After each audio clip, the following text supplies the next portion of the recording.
When you're digging in the soil or walking along and looking down, have you ever wondered, how does this soil form? So a rich soil is really much more than dirt. So a soil scientist, when they use the word dirt, that's the word they use for misplaced soil. So when you dust in your house, that stuff you're picking up is dirt, but in the ground, that's soil. So soil is, according to the Soil Science Society of America, soil is a naturally occurring surface layer formed by complex biogeochemical and physical weathering processes that contains living matter and is capable of supporting plant life. So in other words, soil has both geological and biological origins. Soils take a long time to form. They can take hundreds to thousands of years to form from the parent matter, which is the rock material or sediments, and organic matter, which is the living detritus, so living organisms that die and form detritus. So the process for both of these is a little different. So parent material gets weathered from physical, chemical, and biochemical processes that help to break down that parent material. And then organic matter also gets decomposed, but that's generally through microorganisms.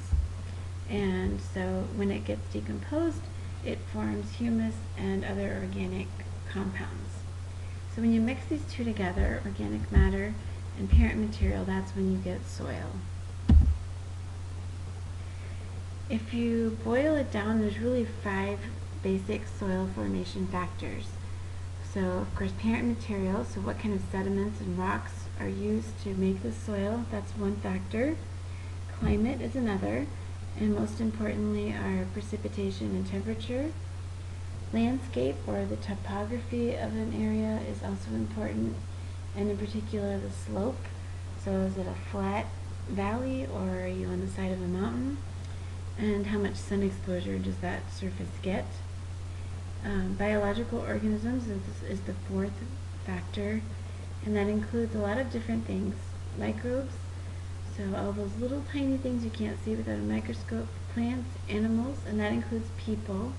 Sorry that cut off here, but it's people. So we are animals and we do definitely impact soil surfaces. Other biological processes would be roots from plants and the growing season, the length of it. And then burrowing critters also help to mix and form soils. And then finally, one of the most important factors is time. So the more time that soil has had to develop, the more developed it will be. So let's talk about the first factor, and that's parent material. Parent material is the different rocks that are weathered to form soil sediments. And basically you're starting from 3 different types of rocks, which you probably learned in elementary school and then again in middle school. These rock types include igneous rocks, so that's molten or melted rock that is cooled. Metamorphic rock, that's rock that gets buried deep below the surface and it cooks under high pressure and high temperatures, so it's like a pressure cooker. And then sedimentary rocks, those are rocks that are formed from compressed sediments of weathered rocks. So igneous and metamorphic rocks get weathered and eroded and deposited and in valleys usually, and then over time more sediment piles on top and you get sedimentary rocks. So if you want to refresh yourself on the rock cycle, you can go to this interactive rock cycle diagram, and the link is posted here, and it will really help you to kind of quiz yourself to remember these 3 different rock types. The second factor for soil formation we said was climate, and temperature and precipitation are the main 2 climate factors. And so as a general rule of thumb, soils develop faster in warm, moist climates and slower in cold or arid climates. So that would include the slower climates would be places like Arizona because it's desert, and then cold climates like Alaska and Canada, they form slower because they're frozen much of the year. third factor was landscape or topography. Soils at the bottom of slopes, they tend to accumulate more water, sediments, and organic matter, which makes them develop deeper and more distinct layers, which we call horizons, compared to soils that are developing on slopes.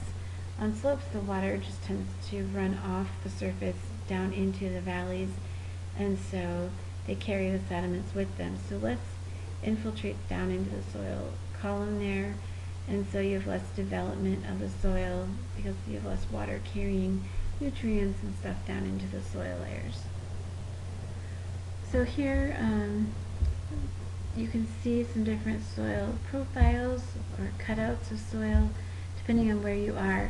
So at the summit of a mountain, you can see the soil looks pretty much the same all the way through, but at the bottom of the slope, you can see that you have a really nice profile of as nutrients get leached down through the soil layers.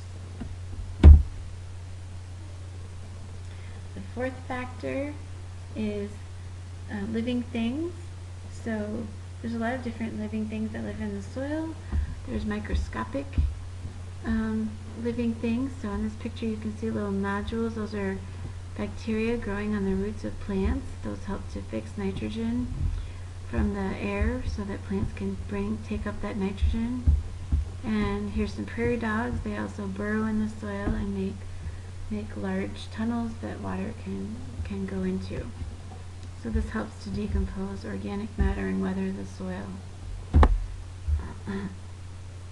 The soil food web is pretty complex, and this is just to show you all of the different things that are living in the soil and helping it to develop. So you have plants, and then different predators that eat the plant material and decompose it, and then predators that feed on those smaller organisms all the way up to birds.